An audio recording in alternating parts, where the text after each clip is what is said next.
We're not going to talk about schools like they're all bad. We're not going to gripe about them. We're just going to talk about this one thing so we can keep it focused and keep it moving.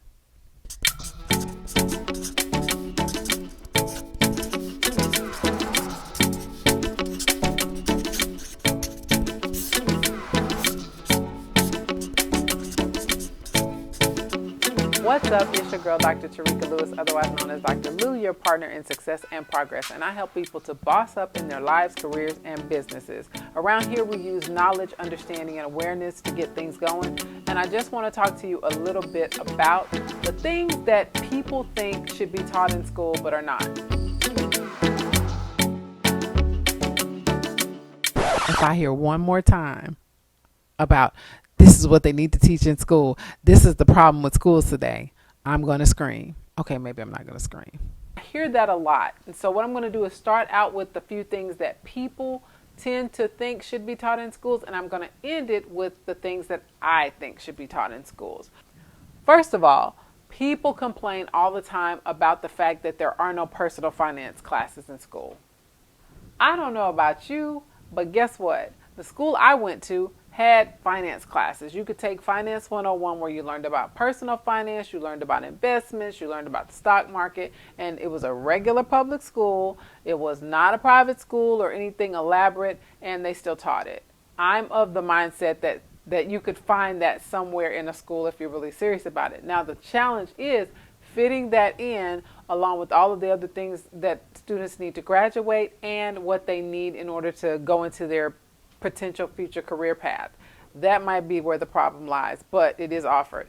Number two, people think survival skills should be taught. Now, I've seen those survival skills be listed as everything from how to open a bank account, so now we're getting back to personal finance again, to gun safety and how to use a gun. I'll give you one guess who said that, and here's a hint.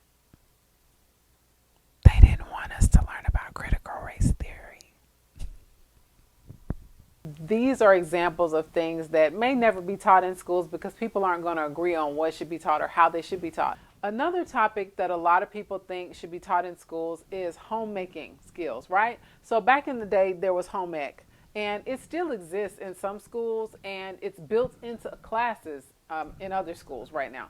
But the bottom line is there is no mandatory home economics or home making skills course in schools. So these are the three things that I hear most when people say what should be taught in school, along with critical race theory.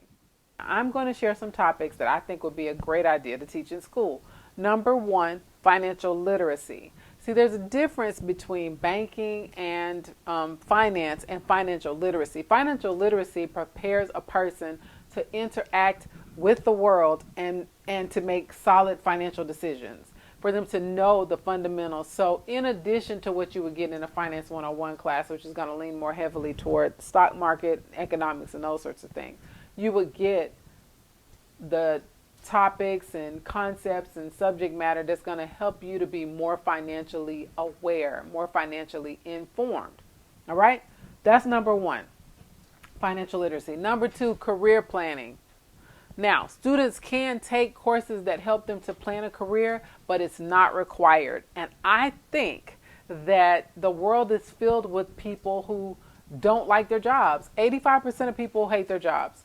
And so part of that is because they never really got an opportunity or were taught to choose a job that fits them, fits their likes and dislikes, fits their lifestyle, and fits their needs, both financially and otherwise. And because of it, they take a job out of necessity, out of desperation, or out of what they feel is required, and then they wonder why they can't stick it out for 20 or 30 years like used to happen back in the day, or why they find themselves depressed, or why there are midlife crises that are very much tied to our identity as it is entangled in our jobs. Along with that, career development. Why isn't anybody telling people how to develop a career? How to get started in a field, how to begin to build your body of knowledge, how to become good at something, and how to make yourself invaluable, and how to move and flow as life changes and as the globe changes. Career development. Why isn't anybody talking about that? Entrepreneurship. Now, hear me out, because I think that a lot of people fall into two extreme categories, right? They're either pro find a job working for somebody else and sit in your box until it's time for you to retire. And if you have to jump from job to job, that's fine, but always rely on somebody else's company. And then there are those that feel like entrepreneurship should be a fundamental understanding, set of skills, body of knowledge that all students have to master or at least be proficient in order to graduate. Now, wherever you fall on that, maybe you fall on one side of it, maybe you fall on another, maybe you fall right in the middle. The reality is kids and young adults need to understand what it is to create something that's of value to the world around them and then monetize it. If they understood that better, they would know how to charge properly for their set of skills and their work that they do. Because most of the time, people leave $5,000 to $15,000 on the table when they're negotiating their salaries just in the jobs that they have now. If they understood entrepreneurship, they might better be able to monetize what they're going to bring to the table for a company that they work for. That means more money for them, more money for the community that they live in, and therefore things will go a lot smoother just in general. Personal development. I believe that it's important for people to know how to develop themselves as a person. It's like we are taught to be dropped onto this earth and taught a bunch of basic reading, writing, and arithmetic type topics and global interest type topics, and that's it. So as a result, most adults don't read, they don't listen to books, they don't seek knowledge of any sort, right? Because you don't have to be an avid reader to constantly be learning.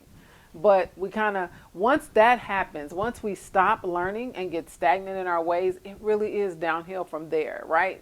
As with any other muscle, if you don't use it, atrophy kicks in and it's no longer useful. It's no longer as strong as it used to be, and the brain is the same. And not just the brain, but personal development also includes just the overall psyche, the mind, the mindset, and the emotions. I think that if people were taught to develop themselves, then they would be lifelong learners, be happier, be healthier, live longer, and that sort of thing.